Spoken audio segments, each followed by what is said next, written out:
මෙරට පාතාලේ බෙන්ම මද්‍රව්‍ය ආවාරමේ ප්‍රධානම පෙළේ අපරාධකාරයන් දෙදෙනෙක් වන හරක්කඩ සහ කේල්බද්දර පත්මේ අතර පවතින්නේ බද්ධ වෛරයක්. මේ සම්බන්ධ තොරතුරු පසුගිය සමයේ අතිශය කතාබහට ලක් වුණා. ඒ හරක්කඩ ඝාතන සැලසුම් කිහිපයක් අනාවරණය වීමත් සමගයි. මෙම සැලසුම් පිටපස සිටි මහ බොලකරු කේල්බද්දර පත්මේ බවටයි කියුනේ. කේල්බද්දර පත්මේ හරක්කඩව ඝාතනය කරන්නට උත්සාහ කරන්නේ කුමන හේතුවකටද? ඒ අනියම් සම්බන්ධතාවයක් නිසාද?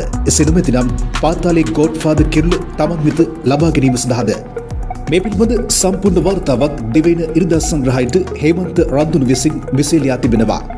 මද්‍රව්‍ය ආවාරමේ ආධිපත්‍ය තමන් සතු කර ගැනීම මෙන්ම පාතාල කිරුළ දිනා ගැනීම වෙනුවෙන් මොවුන් අතර පවතින්නේ ලොකු සටනක්. නමුත් මේ පාතාල මැරයන් දෙදෙනා අතර පවතින වෛරය තෙගුණ වන්නට හේතුනේ ගෑනු හුතුපටයක් බව මේ වන විට හෙළි වී තිබෙනවා. මේ වෛරය එකිනෙකා මරා ගන්නා තරමේ ගැටුමක් දක්වා උත්සන්න වූ බවයි මේ ලිපිය සඳහන් වන්නේ. කේල්බද්දර පත්මේ තම ප්‍රතිවාදියා එහෙම නැත්නම් බද්ධ වෛරක්කාරයා ඝාතනය කිරීමට කළ සැලසුම් ඉතිහාසයේ කිසි දිනක පාතාල මැරයන් විසින් ක්‍රියාත්මක කිරීමට උත්සාහයක් නොදරු ඒවා වීම විශේෂත්වයක්. මේ සියලු ප්‍රහාරක සැලසුම් පිටපස සිටි මහ බොලකරු එහෙමත් නැත්නම් පත්මේගේ පාතාල කල්ලියේ නායකවරයා ලෙස කටයුතු කළේ කමාන්ඩෝ සලින්තයි. දීර්ඝ කාලයක් තිස්සේ යුද හමුදා කමාන්ඩෝ බලකයි සේවය කරමින් හසල දැනුමක් සහ අත්දැකීම් ලබාගෙන සිටි සලින්ත පසු කලෙක ඒ දැනුම මහ පාතාල අපරාධ සඳහා යොදාගත්තා. ගනිවල සංජීව අධිකරණ ශාලාව තුළදී වෙඩි තබා ඝාතනය කිරීමට ක්‍රියාත්මක කළ පාතාල බෙහෙවීමේ මහ පොළකරුත් කමාන්ඩෝ සලින්තයි.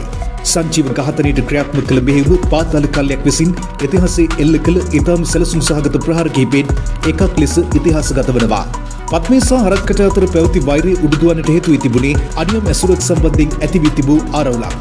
හරක්කඩ ඇතුළු පාතාල කල්ලිය මැඩගස්කරේදී එරට ආගමන විගමන නිලධාරීන් ඝාතනයට පත්වන විට ඔහුගේ අනියම් බිරිඳද ඔවුන් සමග එකට සිටියා.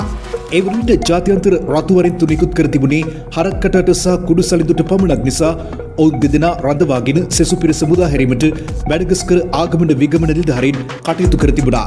හරක්කඩගේ අනියම් බිරිඳ මෙන්ම ඇය සමග සිටි තවත් කිහිප දෙනෙක් ඩුබායි රාජ්‍ය වෙත නැවත පිටුවහල් කර තිබුණා. හරක්කඩගේ අනියම් බිරිඳද ඔහුගේ මද්‍රව්‍ය ජාලයට සම්බන්ධ වී සිටියා. හරක්කඩ ශ්‍රී ලංකාවට රැගෙන යාමෙන් පසු ඔහුගේ අනියම් බිරිඳ ඩුබායි රාජ්‍යයේ තනි වෙනවා. යලි කිසි දිනක හරක්කඩට ඩුබායි රාජ්‍යයට පැමිණීමට නොහැකි බව හොඳාකාරවම දැන සිටි අනියම් බිරිඳ තමන්ට සහකරුවෙක් සොයන්නට වුණා. ඒ වන විට පත්මේ පාතාලයේ මෙන්ම මද්‍රව්‍ය ආවාරමේද කෙලිකාරයෙකු බවට පත්ව සිටියා. තතුදත් ආරච්චි මාර්ග පවසන්නේ හරක්කඩගේ අනියම් බිරිඳ කේල්බද්දර පත්මේගේ කුඩු රාජධානියේ අග මෙහෙසිය වූ බවයි.